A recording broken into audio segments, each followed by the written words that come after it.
लोकसभा चुनाव 2024 के लिए भाजपा ने उम्मीदवारों की 7वीं लिस्ट जारी कर दी है। इस लिस्ट में 2 राज्यों के 2 कैंडिडेट का नाम है। भाजपा ने महाराष्ट्र की अमरावती सीट से नवनीत राणा को मैदान में उतारा है। कर्नाटक के चित्रदुर्ग सीट से गोविंद करजोल को उम्मीदवार बनाया है। अपनी 7वीं लिस्ट के साथ ही बीजेपी ने कुल 407 उम्मीदवारों की घोषणा कर दी है। अमरावती से सांसद नवनीत कौर राणा एक्ट्रेस रह चुकी हैं।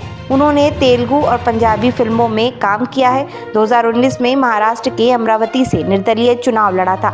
2014 में उन्होंने राकांपा के टिकट पर लोकसभा चुनाव लड़ा था, लेकिन हार का सामना करना पड़ा था। इसके बाद वह निर्दलीय इस सीट से खड़ी हुई थी। अप्रैल 2022 में मुंबई पुलिस ने नवनीत राणा के खिलाफ एफआईआर दर्ज की थी। उन्हें और उनके पति को तत्कालीन मुख्यमंत्री उद्धव ठाकरे के निजी आवास के बाहर हनुमान चालीसा का पाठ करने की चेतावनी के बाद गिरफ्तार किया गया था। उन पर विभिन्न समूहों के बीच दुश्मनी पैदा करने के आरोप लगे थे। लोकसभा चुनाव 2024 के लिए भाजपा ने उम्मीदवारों की 7वीं लिस्ट जारी कर दी है। इस लिस्ट में 2 राज्यों के 2 कैंडिडेट का नाम है। भाजपा ने महाराष्ट्र की अमरावती सीट से नवनीत राणा को मैदान में उतारा है। कर्नाटक के चित्रदुर्ग सीट से गोविंद करजोल को उम्मीदवार बनाया है।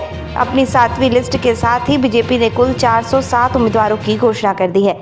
अमरावती से सांसद नवनीत कौर राणा एक्ट्रेस रह चुकी हैं। उन्होंने तेलुगु और पंजाबी फिल्मों में काम किया है। 2019 में महाराष्ट्र के अमरावती से निर्दलीय चुनाव लड़ा था।